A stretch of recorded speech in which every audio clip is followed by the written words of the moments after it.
एक विलक्षण घटना महाराज जी हम सुना रहे हैं प्रसाद की।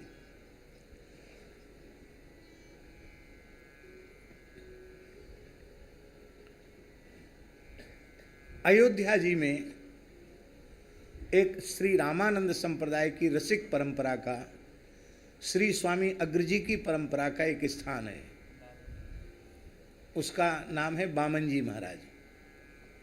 उनके जो मूल आचार्य चरण थे उनको बामन जी महाराज कहते थे। देखने में ऐसे लगते थे एक साक्षात बामन भगवान है।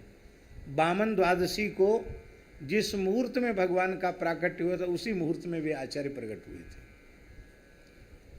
श्री किशोरी जी साक्षात बातचीत करते थे, सिद्ध सहचरी भाव था, नित्य सरयू स्नान करना, अष्टयाम सेवा करना, एक समय कनक बिहारी जी की झांकी लेना, हनुमानगढ़ी, हनुमान जी को राजा बनाए ना, तो राजा के यहाँ हाजिरी जरूरी है, तो हनुमान जी के सामने खड़े होकर युगल नाम सुनाना और फिर लौट के अपने स्थान में आ जाना, ये नियम था उनका। एक दिन उनकी निष्ठा की परीक्षा किशोरी जी ने ली। आप शयन के लिए पधारे किशोरी जी की सेज पे पौड़ाने के लिए, तो देखा श्री किशोरी जी का, विदेहराज नंदिनी जी का, श्री राम वल्लभा जी का मुखारबिंद थोड़ा सा मलिन है, मुरझा गया। तो श्री बामन जी महाराज में, जय जय स्वामिनी, आज मुखारबिंद पे थोड़ी सी मलिनता, क्या कोई कष्ट है?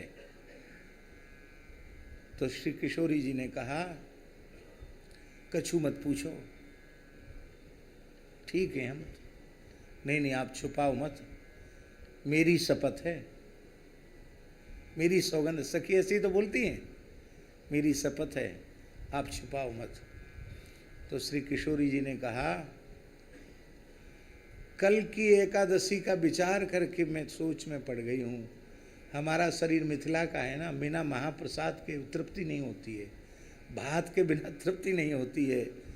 और उस जमाने की बात है, सैकड़ों साल पुराने की बात, तब महात्मा लोग फक्कड़ होते थे, कुछ शकरकंदी उबाल दी, अरवी उबाल दी, थोड़ा राम रस गुड़ रख दिया और थोड़ी छाछ रख दी, हो गया फलाहार। और कोई आजकल जैसी व्यवस्था हो ऐसी व्यवस्था नहीं थी कि एकादशी कोई 56 भोग होते हैं। तो किशोरी जी बोली, कल एकादशी है, कल वही फलाहार का भोग लगेगा, इसकी हमको चिंता हो रही है। इतना सुनते ही बामन जी महाराज फूट फूट कर रो पड़े। बोले, स्वामिनी जी, हमारा किसी योग यज्ञ व्रत जप तप से प्रेम नहीं है, हमारा प्रेम तो आपसे है। आपका मुखारबिंद खिला रहे तो करोड़ों एकादशी न्यौछावर है। और आपने कहा कि आप सुख पूर्वक सेज पे शयन करो, हम एकादशी को सबसे अधिक व्यंजन बनाएंगे। ओ महाराज, कई तरह की भुजिया, दाल, भात, और जो मिथिला का जो प्रसिद्ध व्यंजन है वो सब, कुम्हरौरी और अदौरी, धनौरी, कुम्हरौरी, जो कुछ भी व्यंजन मिथिला के होते हैं सब तरह के बनाए, और अचार, मुरब्बा, चटनी सब पधराया, और फलाहार भी बना, दोनों चीज़ बनी। आपने भोग धराया, प्रेम से पवाया युगल सरकार को, और पवाने के बाद संतों से कहा कि कोई बाध्यता नहीं है, आप लोगों के लिए फलाहार भी भोग लगा है, तुलसी दल पधराया गया है, जिनकी एकादशी में निष्ठा हो वो अवश्य एकादशी करें। पर हम तो जो युगल का अधरामृत है वही हम लेंगे, हमारा कोई व्रत का, हमारी नकल मत करना, लेकिन जिनको बाध्यता नहीं है, जिनको चाहिए महाप्रसाद पाना तो महाप्रसाद पाओ, एकादशी करना हो एकादशी करो। आपने तो तृप्त होकर जो ठाकुर जी के थाल में भोग धराया था वही प्रेम से पाया। कुछ उनके अंतरंग परिकर शिष्य थे, उन्होंने भी वही महाप्रसाद की निष्ठा से ही प्रसाद लिया, और देखा देखी करनी नहीं चाहिए। तो जिनकी निष्ठा भी परिपक्व नहीं हुई थी उन्होंने फलाहार ही लिया। कहीं भाई आचार्य का अनुकरण नहीं कर सकते हम, क्योंकि आचार्य तो आचार्य है। और उस जमाने की बात है महाराज जी, बिजली के समान, आग के समान अयोध्या में खबर फैल गई। आज के 60-70 साल पहले भी टकसाल के विरुद्ध कोई साधु आचरण कर दे तो महाराज उसकी खैर नहीं। और कम से कम 300-400 साल हो गए होंगे, अयोध्या जी में हल्ला मच गया। बामन जी महाराज तो पता नहीं माथा खराब हो गया, उन्होंने एकादशी नहीं की। खूब कढ़ी भात दाल खीर और पुआ पूड़ी सब दुनिया भर का बनाया और खूब भोग लगाया, खूब प्रेम से खूब डट के पाया। कनक भवन दर्शन करने जब वो गए तो लोगों ने कहा कि इनको पूछो, इनका विरोध करो। तो जो अच्छे भजनानंदी रसिक संत थे उन्होंने कहा बामन जी महाराज की अवस्था इतनी ऊंची है कि हम लोग उनसे कुछ कह नहीं सकते। भजनानंद में महाराज जी भरे रहते थे। लाडली जी साक्षात जिनके साथ खेलें बातचीत करें उनका स्वरूप कैसा होगा, विचार कर सकते हैं। तो वहाँ किसी ने कुछ नहीं कहा। लेकिन जब कनक भवन से दर्शन करके हनुमानगढ़ी दर्शन करने आए, वहाँ तो नागांव की फौज तू तड़ाक करके उनसे पूछा, अखाड़े वाले तो अखाड़े वाले, भाई हम लोग सिपाही हैं, तुमने कानून के विरुद्ध व्यवहार क्यों किया? आप कुछ नहीं बोले, कुछ नहीं बोले, हाथ जोड़कर सिर झुकाकर खड़े रहे। तो उन्होंने उनको पीटना शुरू किया।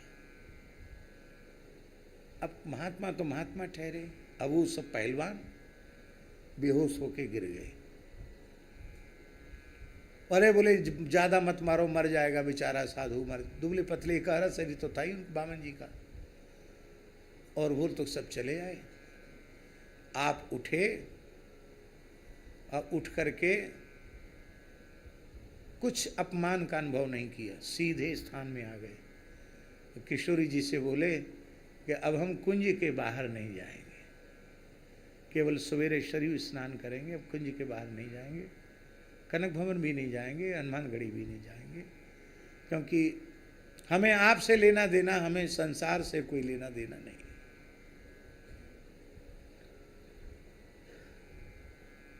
लोग कुछ कह नहीं सकते थे, कौन क्या कहे। पर हनुमान जी को महाराज संध्या को दर्शन करते थे, वो संध्या को ही मारपीट हुई। और जब हनुमान जी की शयन हो गई तो महाराज जी हनुमान जी ने भीतर से द्वार बंद कर लिए। हनुमानगढ़ी के हनुमान जी के 4 द्वार हैं आज भी मंदिर के, गर्भगृह के चारों द्वार हनुमान जी ने बंद कर लिए। हनुमान जी द्वार बंद कर लें तो खोलने की हिम्मत किसकी? पुजारियों को 2:30 बजे 2-2:30 बजे मंदिर में प्रवेश करना पड़ता है हनुमानगढ़ी में, रोज रात को 2-2:30 बजे। हनुमान जी बहुत कम सोते हैं, राजा है ना, राजाओं को कहाँ सोना मिलता है सबको। राजा बनो चाहे महाराजा बनो, सोना मुश्किल हो जाएगा। तो हनुमान जी को भी वहाँ कम सोने देते हैं, उनको जगाते रहते हैं, ज़्यादा कम सोते हैं हनुमान जी। 10-11 बजे तो शयन होती है और 2-2:30 बजे मंदिर में प्रवेश कर जाते हैं पुजारी लोग। पूजा की विधि बड़ी विलक्षण है हनुमान जी की। अब बहुत कोशिश करने पर भी द्वार नहीं खुला, हाहाकार मच गया, अयोध्या के साधु इकट्ठे हो गए, किसी प्रकार से द्वार नहीं खुला। तब आर्त स्वर में सबने हनुमान जी को पुकारा, प्रभु क्या बात है? तब हनुमान जी की आवाज़ सुनाई पड़ी, बामन जी के संपूर्ण प्रहार को मैंने अपने श्रीअंग पर सहन किया है। तुम उनकी महिमा नहीं जानते हो, आज के बाद किसी को मेरे दर्शन कभी सुलभ नहीं होंगे। प्रायश्चित बताओ महाराज। बोले यहाँ से दंडोती करते हुए बामन जी के स्थान तक जाओ, पालकी में उनको बिठा कर लेके आओ, क्षमा मांगो। वे जो कुछ करते हैं वही विधि है और वो जो नहीं करते हैं वही निषेध है, उनके पीछे मत पड़ो। हनुमान जी की आज्ञा सबको स्पष्ट सुनाई पड़ी, सब प्रणाम करते हुए वहाँ गए। पर बामन जी तो बामन जी ठहरे। बोले राजा के यहाँ हम तो गरीब साधु हैं, पैदल चल के आए। कहते हैं हनुमान जी ने सबके देखते हुए उनको अंक में भर लिया, आलिंगन कर लिया। आज भी अयोध्या जी में बामन जी के स्थान में एकादशी नहीं होती है। फलाहार बनता है, जो लोग पहुँच गए एकादशी वाले उनको एकादशी, बाकी सब प्रसाद पाते।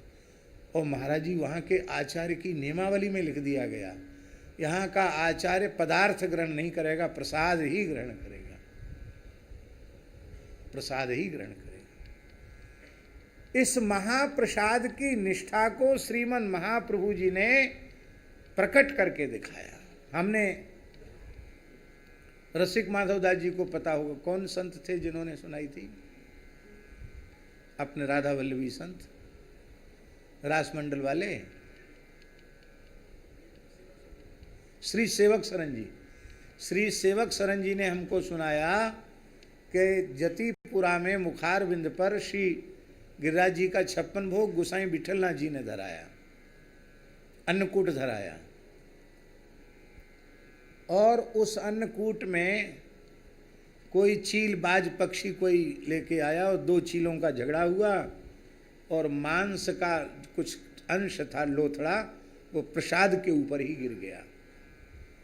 अब ये हुआ कि अब ये भगवान को भोग तो लग चुका है, अब यह प्रसाद लेना चाहिए कि नहीं लेना चाहिए।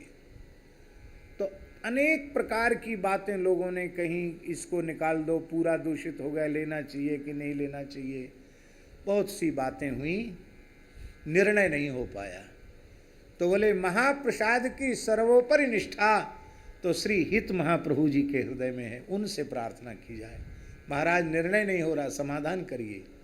महाप्रभु जी ने आते ही देखा महाप्रसाद है, साष्टांग प्रणाम किया, नेत्रों से प्रेमाश्रुधार बहने लगी और कहा कि प्रसाद में विकार हो ही नहीं सकता है। वहाँ गए तो वहाँ मांस नहीं था, वो श्री जी के चरण कमल का सहस्रदल कमल था। उस कमल को आपने मस्तक पर लिया और मुखार बिंद में प्रसाद दिया, सबने प्रसाद लिया और फिर राधा कुंड आकर थोड़ी देर विराजे, जहाँ आज भी बैठक है।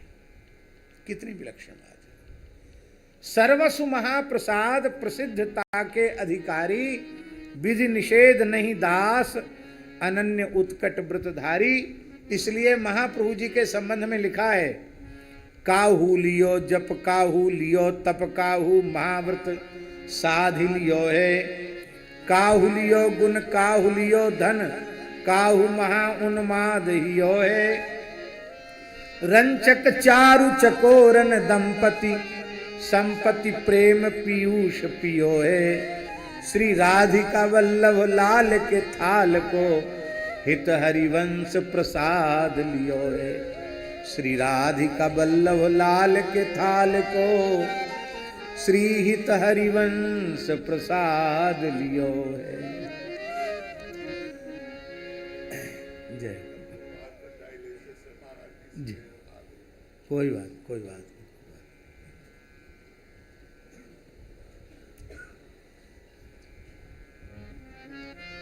आपकी इतनी ही उपस्थिति, आप तो एक क्षण के लिए आ जाते, वही बहुत बड़ी बात है। इस अवस्था में बहुत ऊंची बात है।